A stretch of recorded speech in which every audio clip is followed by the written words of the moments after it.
എല്ലാവർക്കും നമസ്കാരം കേട്ടോ. എന്താ എൻ്റെ മുഖത്തൊരു തെളിച്ചല്ലാത്ത വെച്ചാൽ വിശന്നിട്ട് തന്നെയാണ്, വേറൊന്നുമല്ല. അപ്പം ഞാൻ ഉത്സവത്തിൻ്റെ ഇടയിലാട്ടോ ഉള്ളത്. അപ്പം ഞാൻ അവിടെ പോയി നല്ല കടലയും കാപ്പിയും കുടിക്കുക കേട്ടോ. നല്ല സൂപ്പർ ഫുഡായിരുന്നു. ഫുഡ് കിട്ടിയതിന് ശേഷം എൻ്റെ മുഖത്ത് തെളിച്ച് നിങ്ങൾ കണ്ടോ? പിന്നെ ഇത് സാധാ ഉത്സവപ്പറമ്പിൽ എല്ലാ അറ്റ്മോസ്ഫിയറും നിറഞ്ഞ ഒരു ഉത്സവം തന്നെയായിരുന്നു കേട്ടോ. ഇതും മക്കൾക്ക് സാധനങ്ങൾ വേണമെന്ന് പറഞ്ഞു. അപ്പോൾ ആദ്യം ഇഷ്യൂ നമ്മൾ ആ ബലൂൺ വാങ്ങി. പിന്നെ അവൻ ഇത് വേണ്ട, ഈ ഓട്ടോ മതി പറഞ്ഞു. അപ്പോൾ നമ്മൾ ഈ ഓട്ടോ മേടിച്ചിട്ടോ. മെഹുൽ ബേബി പിന്നെ ബുദ്ധിപൂർവ്വം പിന്നെ വലുതായും കൂടി ചെയ്തല്ലോ. അപ്പം യൂസ്ഫുൾ ആയിട്ടുള്ള സാധനം പറയും ടോർച്ച് ആട്ടോ മേടിച്ചത്. നല്ല 100 രൂപേൻ്റെ ടോർച്ച് അങ്ങനെ. പ്രത്യേകത ഉണ്ട് ഈ ടോർച്ച്, ഈ കാണുന്ന പോലെ കളറുകൾ മാറി മാറി കത്തുന്നുണ്ട്.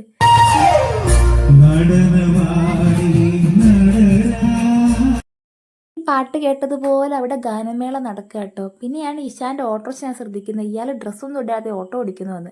പിന്നെ ഈ മോൻ അടിപൊളി മോനാട്ടോ. അവൻ സാമിയാവാണ്. ഈ ശബരിമല സീസൺ ആണല്ലോ, അയ്യപ്പൻ്റെ പ്രോഗ്രാമാണ്. അപ്പോൾ അവന് സാമിയായി കളിക്കുകയാണ് അവന്. ഇഷു ബേബി എന്താ അറിയില്ല, എന്തോ ആലോചിച്ചിട്ട് ഇഷു ബേബി 3 മക്കളെയും കൂടി വെച്ച് വീഡിയോസ് എടുക്കുക കേട്ടോ. നല്ല ഉഷാറ് മക്കളാട്ടോ 3 ആൾക്കാരും. പിന്നെ അവിടുത്തെ ഭക്ഷണം കഴിക്കാൻ പോയി സാമ്പാർ, ചോറ്, ക്യാരറ്റില്ല ക്യാബേജ് പെരി, പുളി. പിന്നെ ഈ മോള് പൂരപ്പറമ്പിൽ ഒറ്റയ്ക്ക് നിൽക്കുന്ന ഒരു മോളെ പോലെ ഫീൽ ചെയ്യുന്നില്ലേ? എനിക്കെന്താ പറയുക, എൻ്റെ ഒരു കുട്ടിക്കാലം ഓർമ്മ വന്നതുപോലെ ഒറ്റയ്ക്ക് ബലൂണും പിടിച്ച് നിൽക്കുന്നു, പാവം കൊച്ച്.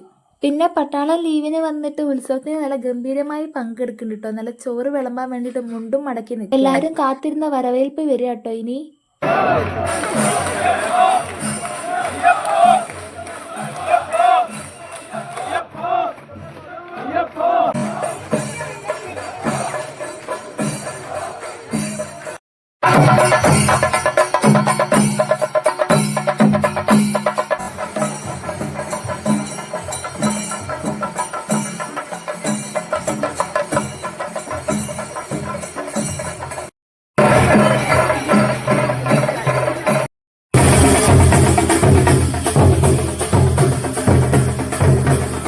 അങ്ങനെ എല്ലാ പരിപാടിയും കഴിഞ്ഞ് തിരിച്ച് ഞങ്ങൾ വീട്ടിലേക്ക് പോവാം കേട്ടോ. എല്ലാവർക്കും വീഡിയോ ഇഷ്ടമായാൽ ലൈക്ക് ചെയ്യണം, സബ്സ്ക്രൈബ് ചെയ്യണം കേട്ടോ. കമൻറ്റൊക്കെ ചെയ്യണേ. ടാറ്റാ.